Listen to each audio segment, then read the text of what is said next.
छात्रों, आइए आज हम लोग संस्कृत खंड के प्रथम पाठ में भोजस्योदार्यम पाठ का हिंदी अनुवाद का अध्ययन करेंगे। तो सबसे पहले जानिए भोजस्योदार्यम। धारेश्वर नरेश राजा भोज के विषय में, उनकी उदारता के विषय में यह पाठ में बताया गया है। और यह भोजस्योदार्यम राजा भोज के साहित्यिक नवरत्नों में से एक बिल्लाल कवि की रचना भोज प्रबंध से यह लिया गया है। और आइए सबसे पहले इसका संदर्भ जानिए, क्योंकि संदर्भ पूछा जाता है। प्रश्न कुछ इस प्रकार होता है: प्रस्तुत गद्यांश या प्रस्तुत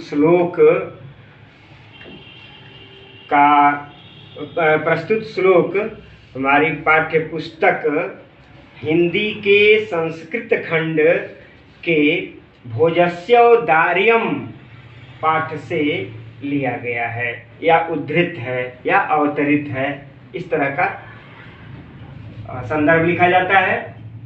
तो आइए अब हम लोग पाठ करते हैं। देखिए, ततः कदाचित द्वारपाल आगत्य महाराजं भोजं प्राह देव कौपीनावशेषो विद्वान् द्वारिवर्तते इति राजा प्रवेशय इति प्राह। ततः प्रविष्टः सह कविः भोजमालोक्य अद्य मे दारिद्र्यनाशो भविष्यति इति मत्वा तुष्टो हर्षाश्रुणे मुमोच। राजा तमालोक्य प्राह कवे किम रोदेशि इति ततः कविराह राजन आकर्ण्य मद गृह स्थितिम।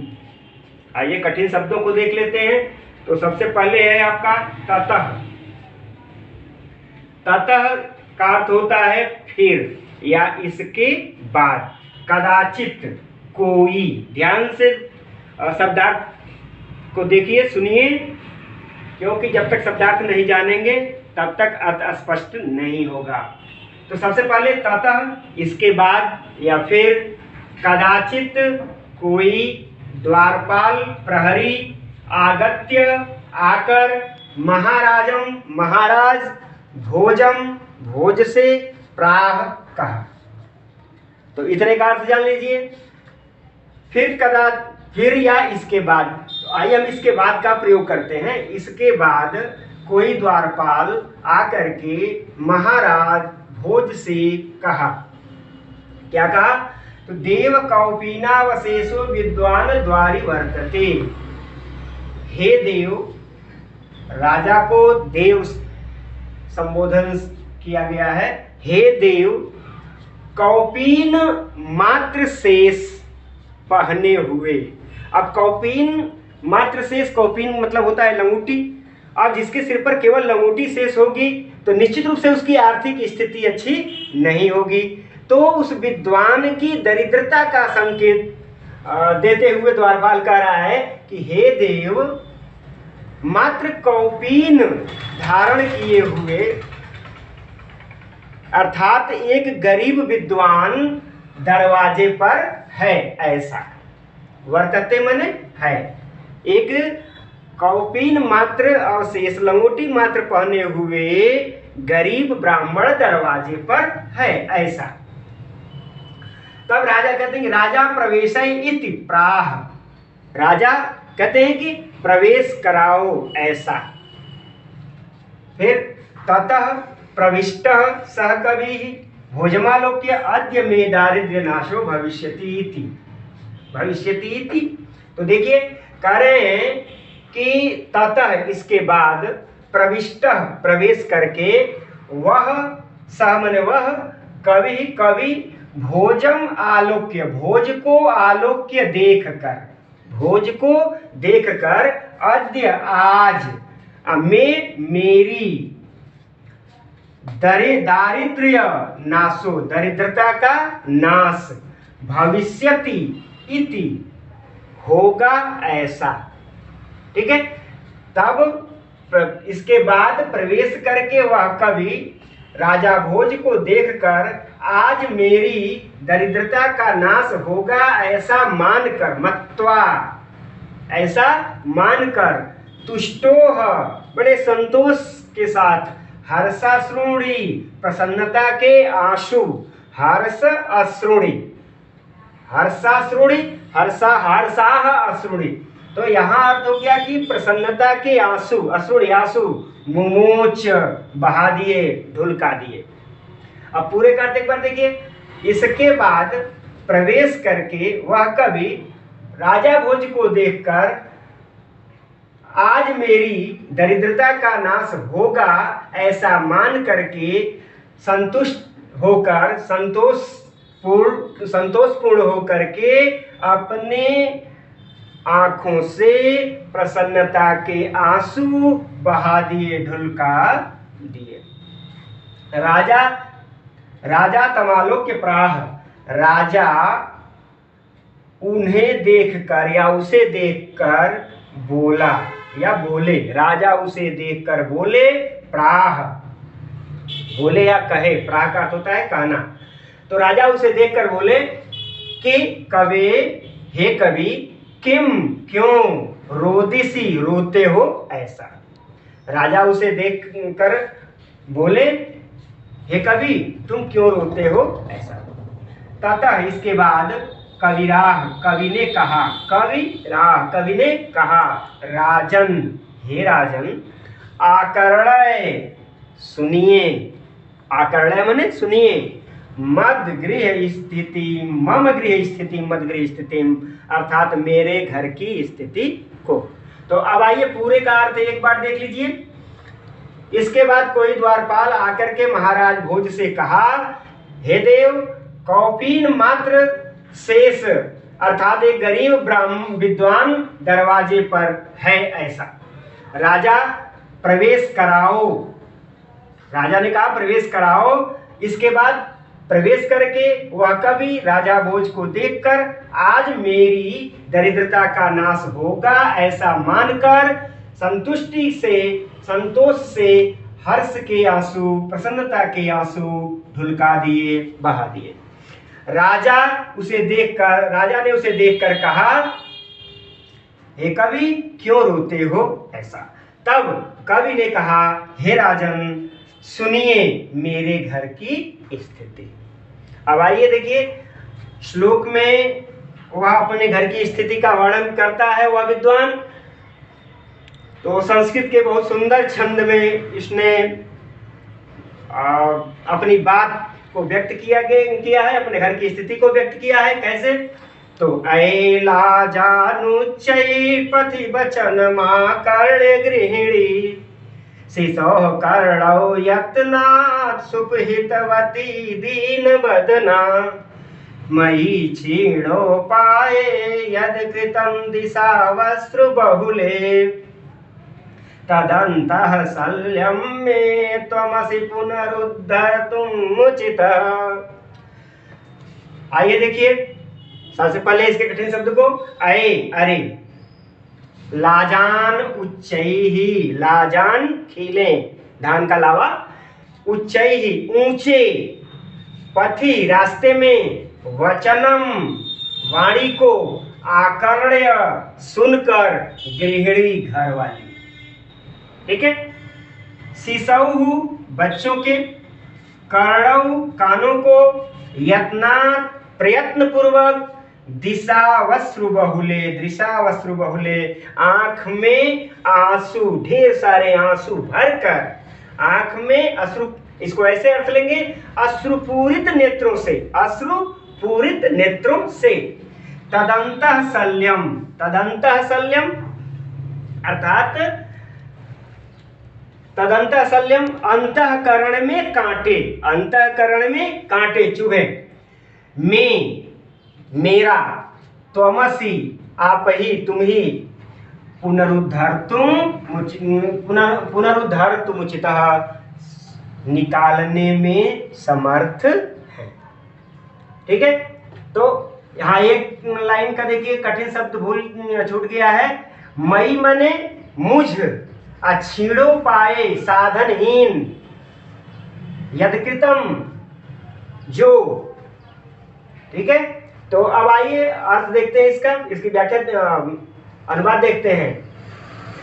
रास्ते में, सबसे पहली बात है इसमें रास्ते में। अरे अरे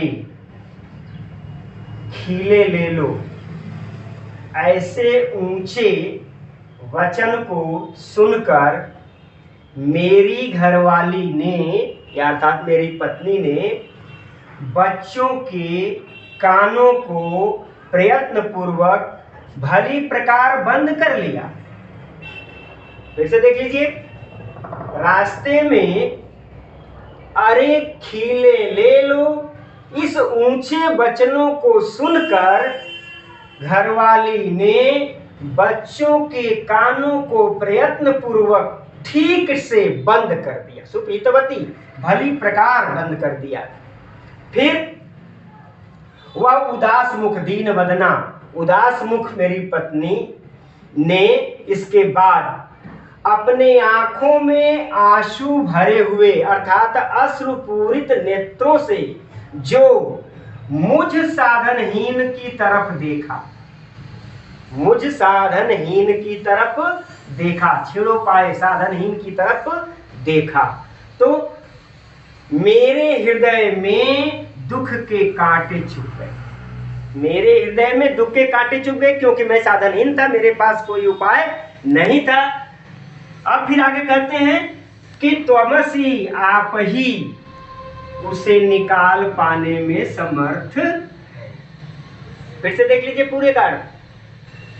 रास्ते में अरे खीले ले लो, इस ऊंचे वचनों को सुन करके हमारी घरवाली ने बच्चों के कानों को प्रयत्न पूर्वक ठीक ढंग से बंद कर दिया और उदास मुख से, अश्रुपूरित नेत्रों से मुझे इस प्रकार देखा कि मेरे अंतःकरण में कष्ट के, दुख के कांटे गड़ गए।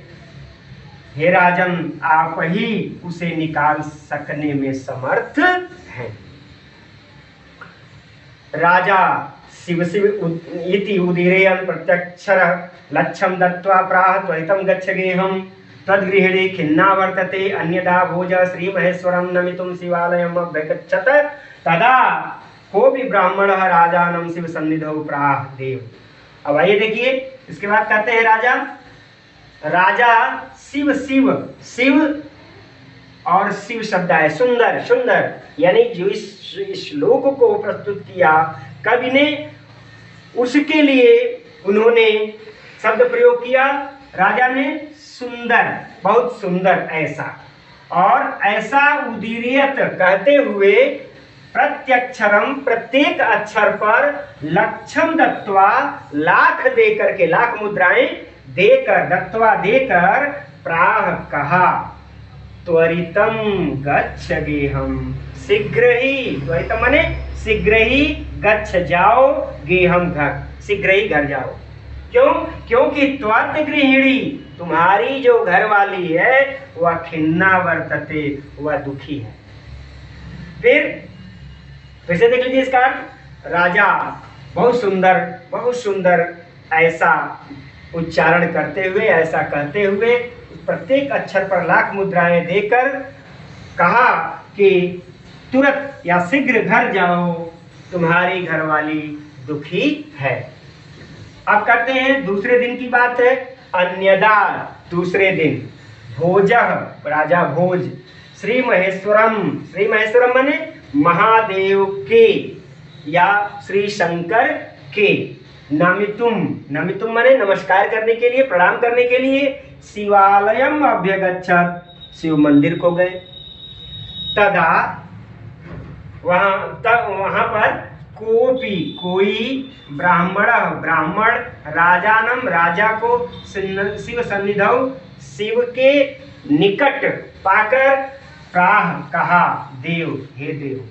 अब देखिए फिर से, दूसरे दिन राजा भोज श्री शंकर को प्रणाम करने के लिए शिव मंदिर गए।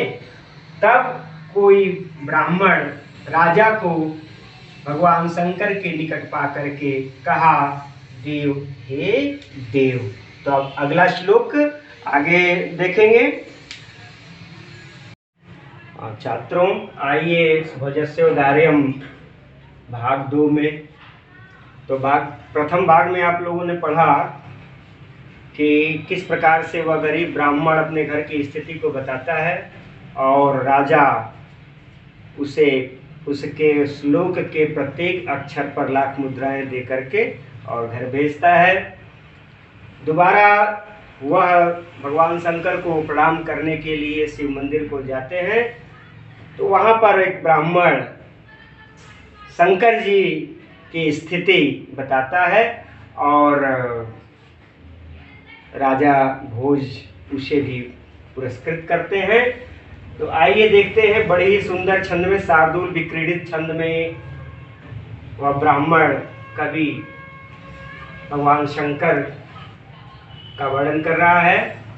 तो देखिए, अर्धं दानव वैरिणा गिरिजयाप्यर्धं शिवस्याहृतं देवेत्तं जगति तले पुरहरा भावे समुन्मीलति गंगा सागरमंबरं शशिकला नागाधिपच्छमातलं सर्वज्ञत्वमधीश्वर त्वमगत्म त्वां मातुभिच्छाटनम्।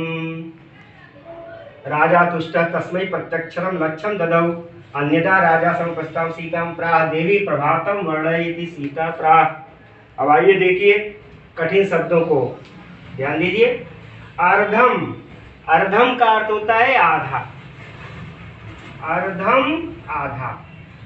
दानव, दानव अर्थात राक्षस, अवैरिणा शत्रु, राक्षसों के दुश्मन, राक्षसों के शत्रु। गिरिजया, गिरिजया अर्थात माता पार्वती। अपि, अपि अर्थात भी। अर्धम, अर्धम में मतलब आधा। और शिवस्य, शिव का। और आहृतम, आहृतम शब्द है, आहृतम का अर्थ होता है ले लिया, आहृत कर लिया। अब फिर देवेत्थम, देवलोक में, देवेत्थम माने देवलोक में। और जगती तले, पृथ्वी पर, इस संसार में। पुरहर अभावे, भगवान शंकर का अभाव हो गया, भगवान शंकर का अभाव दिखाई देने लगा। समुन्मीलत, समुन्मीलत माने दिखाई देने लगा। तब गंगा की, उनके सिर पर, शंकर जी के सिर पर विराजमान रहने वाली गंगा, गंगा कहाँ चली गई? सागरम, गंगा कहाँ चली गई? तो सागर में।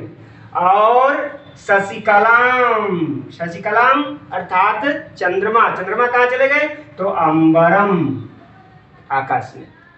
फिर नागाधिप, उनके गले में विराजमान शेषनाग कहाँ चले गए? तो क्षमातलम, पृथ्वी के भीतर अर्थात रसातल में। इस प्रकार से सर्वज्ञत्वम, सर्वज्ञता, भगवान शंकर जो है आशुतोष हैं, सब कुछ जानने वाले हैं। तो उनकी सर्वज्ञता और अधीश्वरता, अधीश्वरता मतलब उनका वैभव, अधीश्वरता का अर्थ हुआ उनका वैभव। तो अमगमत, आपके पास, तो हम आपके पास आ गए। और माँ, मेरे पास क्या आ गया? भिक्षाटनम, क्योंकि भगवान शंकर एक जगह स्थिर नहीं रहते हैं, ठीक है। तो भिक्षाटन मेरे अंदर आ गया। इस प्रकार से सारे गुण भगवान शंकर के बट गए। तो अब आइए इसका अर्थ देखते हैं। तो ब्राह्मण कवि कहता है कि हे देव, भगवान शंकर का आधा भाग, भगवान शंकर का आधा भाग राक्षसों के शत्रु अर्थात भगवान विष्णु ने ले लिया और आधा भाग गिरिजया अर्थात पार्वती जी ने ले लिया। अर्थात जो भगवान शंकर का अर्धनारीश्वर रूप है, तो पार्वती वाले हिस्से को भगवान विष्णु लेकर चले गए और शंकर जी के वाले हिस्से को लेकर के चले गई पार्वती जी। इस प्रकार से देवलोक में भगवान शंकर का अभाव हो गया, पृथ्वी पर भी भगवान शंकर का अभाव हो गया। यानी कि संपूर्ण देवलोक और पृथ्वी में भगवान शंकर का अभाव दिखाई देने लगा। और तब उनके मस्तक पर रहने वाली गंगा सागर में चली गई, चंद्रमा आकाश में चला गया और नागराज शेषनाग रसातल में चले गए। और जो सर्वज्ञता थी वह हे राजन आप में आ गई, अधीश्वरता आप में आ गई और मेरे पास भिक्षाटन आ गया। इस प्रकार भगवान शंकर के सारे गुण बट गए। अब एक बार में देख लीजिए पूरे का अनुवाद। कहते हैं कि भगवान शंकर का आधा भाग भगवान विष्णु ने ले लिया, आधा भाग माता पार्वती ने ले लिया। इस प्रकार देवलोक और इस पृथ्वी पर शंकर जी का पूर्ण रूप से अभाव दिखाई देने लगा, जिससे गंगा जी सागर में, चंद्रमा आकाश में और शेषनाग रसातल में चले गए। सर्वज्ञता और अधीश्वरता आप में आ गई और मेरे पास भिक्षाटन आ गया। इस प्रकार भगवान शंकर के सारे गुण बट गए। राजा तुष्ट तस्मै प्रत्यक्षरम लक्ष्यम ददौ। राजा संतुष्ट होकर, खुश होकर उसे भी प्रत्येक अक्षर पर लाख मुद्राएं दिए। यानी राजा उस ब्राह्मण कवि से संतुष्ट होकर उसके प्रत्येक श्लोक के प्रत्येक अक्षर पर लाख मुद्राएं दे दिए। अन्यदा दूसरे दिन राजा के समुपस्थिताम निकट बैठी सीताम प्रा, सीता से कहा। यानी दूसरे दिन राजा ने अपने निकट बैठी सीता नाम की कवित्री से कहा। क्या कहा? देवी प्रभातम वर्णयति, हे देवी प्रभात का वर्णन करो। तब सीता ने कहा, सीता कवित्री ने कहा। क्या कहा? फिर शिखरणी छंद आता है। विरल विरला स्थूलस्तारा कला विव सज्जनाः मनैव मुनेः सर्वत्रैव प्रसन्न भूनभः अपसरचित द्वांतम चित्ता सतामिव दुर्जनः व्रजति च निशा क्षिप्रम लक्ष्मीनरुद्यमे नाममिव। आइए देखिए फिर विरल विरला। विरल विरला में दूर दूर, स्थूल मोटे और तारा तारागण, कला विव कला इव, कलौ इव ये शब्द है। कलौ माने कलयुग, कलौ का अर्थ होता है कलयुग। इव तरह, असज्जना सज्जन। मन सभी लोग समझते हैं। इव तरह, मुने किसकी तरह? तो मुने मुनियों की तरह। और सर्वत्र एव सब जगह ही, प्रसन्नम भू नभा, भू माने पृथ्वी, नभा माने आकाश। अपसरती जा रही है, समाप्त हो रही है। ध्वांतम रात्रि अंधकार, चित्तात चित्त से, सताम सज्जनों के, दुर्जन बुरे लोग। ब्रजति, ब्रजति का अर्थ भी हो गया जाना, जा रही है। निशा रात्रि, क्षिप्रम शीघ्र, लक्ष्मी अनुद्यमी नामिव, आलसियों की लक्ष्मी की तरह। अब आइए श्लोकार देखते हैं। कहते हैं, सीता कवित्री कहती हैं कि आकाश में दूर दूर मोटे मोटे तारे दिखाई दे रहे हैं। ठीक उसी प्रकार से जिस प्रकार से कलयुग में सज्जन लोग दिखाई देते हैं, अर्थात कलयुग में सज्जन लोगों की संख्या भी कम है। और फिर मन एव मुनेह, मुनियों के मन की भांति। मुनियों का क्या, मुनि शब्द क्यों आया है यहाँ पर? तो मुनि का मन जो होता है वह विकार रहित होता है, एकदम निर्मल होता है, स्वच्छ होता है। तो मुनियों के मन की तरह पृथ्वी और आकाश सर्वत्र हर जगह प्रसन्न है, साफ है, स्वच्छ है।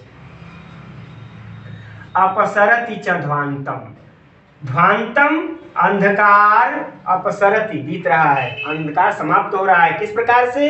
तो चित्तात सतामिव, सतामिव चित्तात, सज्जनों के चित्त से दुर्जन की तरह। जिस प्रकार से सज्जनों के हृदय से दुर्जन समाप्त हो जाते हैं, चले जाते हैं, या सज्जनों के हृदय में दुर्जन नहीं रहते, उसी प्रकार से अंधकार भी जा रही है, समाप्त हो रहा है। और व्रजति च निशा, रात्रि भी जा रही है, शीघ्र जा रही है। क्षिप्रम माने शीघ्र, रात्रि शीघ्र जा रही है। किस प्रकार से? तो आलसियों की, अनुद्यमी नाम लक्ष्मी, आलसियों की लक्ष्मी की तरह। तो कह रहे हैं, फिर से देख लीजिए पूरे का अर्थ।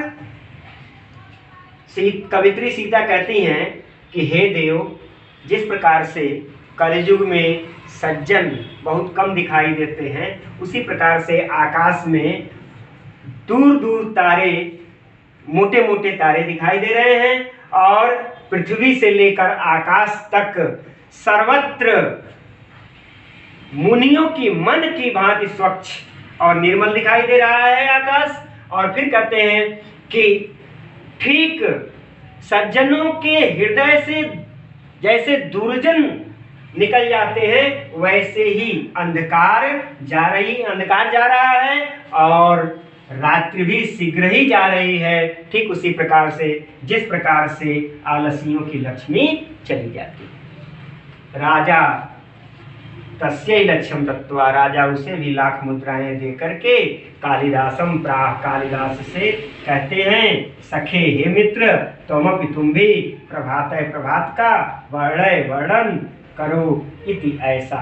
तथा कालिदास प्राह, तब कालिदास कहते हैं। फिर से देख लीजिए, राजा उसे भी लाख मुद्राएं दे करके अपने मित्र कालिदास से कहते हैं कि हे मित्र, तुम भी प्रभात का वर्णन करो। तब कालिदास ने अपनी प्रतिभा का परिचय देते हुए देखिए श्लोक बोला,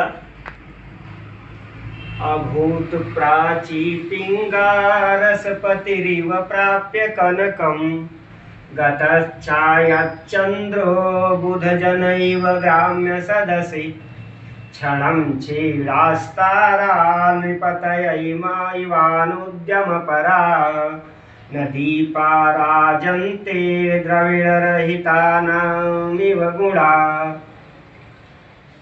आइए शब्दार्थ देखते हैं। तो अभूत, अभूत शब्द है, हो गई। प्राची, प्राची माने पूर्व की दिशा, पूर्व की दिशा। पिंगा, पिंगा अर्थात पीली। रसपतिरिव, रसपतिरिव, रसपति पारा,